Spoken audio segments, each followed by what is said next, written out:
एक हॉस्पिटल में दो पेशेंट्स एक रूम शेयर कर रहे थे। दोनों कोई टर्मिनल इलनेस थी और एक पेशेंट तो ब्लाइंड भी था, उसे कुछ दिखता नहीं था। तो लाइफ के बचे कुछ दिन वो हॉस्पिटल में ही गुजार रहे थे। जो ब्लाइंड पेशेंट था वो बहुत कंप्लेनिंग था, जो दूसरा पेशेंट था वो थोड़ा हैप्पी माइंडसेट का था। उसने अंधे पेशेंट से कहा, देखो दोस्त, मेरे बेड के बाजू में तो खिड़की है और खिड़की के बाहर बहुत बड़ा पार्क है। मैं तुम्हें रोज बताऊंगा कि यहाँ क्या होता है।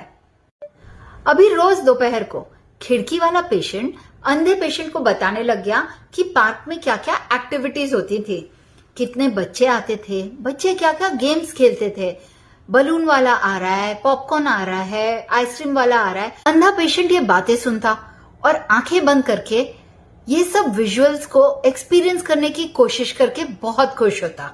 ये सब एक्टिविटीज दोनों पेशेंट्स की लाइफ का एक हिस्सा बन गई। फिर एक दिन खिड़की वाले पेशेंट की मौत हो गई और उसकी जगह एक नया पेशेंट उस बेड पर आ गया।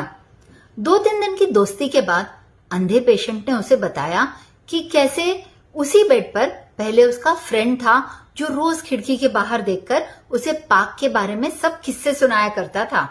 तो नए पेशेंट ने उसे बताया कि उसके बेड के बाजू में तो कोई खिड़की ही नहीं है। अंधे पेशेंट को उसकी बात पे यकीन नहीं हुआ, तो उन्होंने नर्स को बुलाया और नर्स ने उन्हें बताया कि वाकई उस बेड के बाजू में कोई खिड़की नहीं थी। तो अंधे ने नर्स से कहा, लेकिन मेरा दोस्त तो रोज बाहर पार्क में देखकर वहां की एक्टिविटीज मुझे बताता था। तो नर्स ने उससे कहा, अरे तुम्हारा दोस्त तो तुम्हारी तरह ही अंधा था, वो तो सिर्फ तुम्हारा मन बहलाने के लिए तुम्हें रोज नई कहानियां बताता था। ये बात सुनकर अंधे पेशेंट ने रियलाइज किया कि उसका दोस्त वाकई कितना पॉजिटिव था।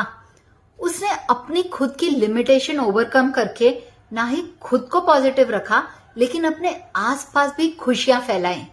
फ्रेंड्स, हमेशा याद रखिए, अगर आपका माइंडसेट पॉजिटिव रहेगा तो आप लाइफ में कभी दुखी नहीं रहेंगे।